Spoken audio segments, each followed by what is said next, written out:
এক জঙ্গলে এক খুব সুন্দর পাখি ছিল। পাখিটা তার বাচ্চাদের জন্য জঙ্গলে খাবার আনতে গিয়েছিল।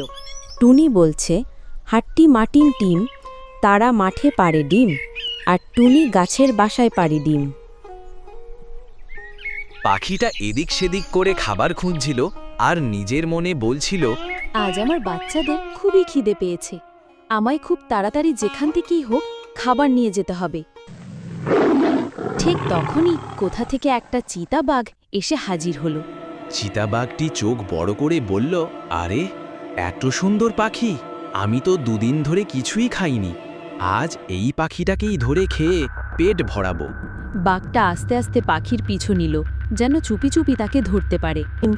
ওরে বাবারে, কি বড় বাঘ, পালা টুরি পালা!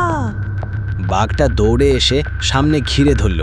সে বলল, এই টুনি, তুই কোথায় পালাচ্ছিস? আমার খুব খিদে পেয়েছে। টুনি কাঁপতে কাঁপতে বলল, না বাঘ মামা, তুমি আমায় খেও না, আমার ছোট ছোট বাচ্চাগুলো খুব ক্ষুধার্ত, তারা না খেয়ে মরে যাবে। বাঘটা বলল, না না, তোকে না খেলে আমি কোথায় শিকার পাবো? এই জঙ্গলে তো কিছুই নেই।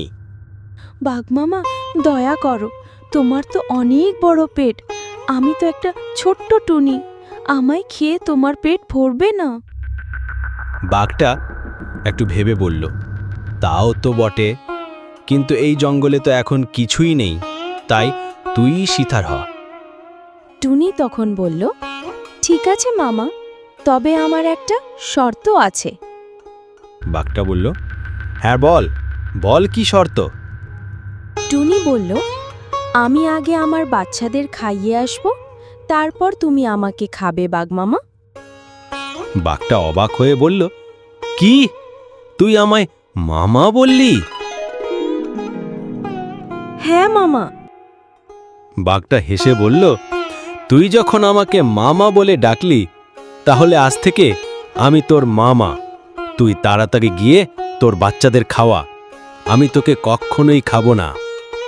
টুনি খুশি হয়ে বলল, বেশ মামা, আমি তাহলে চলি।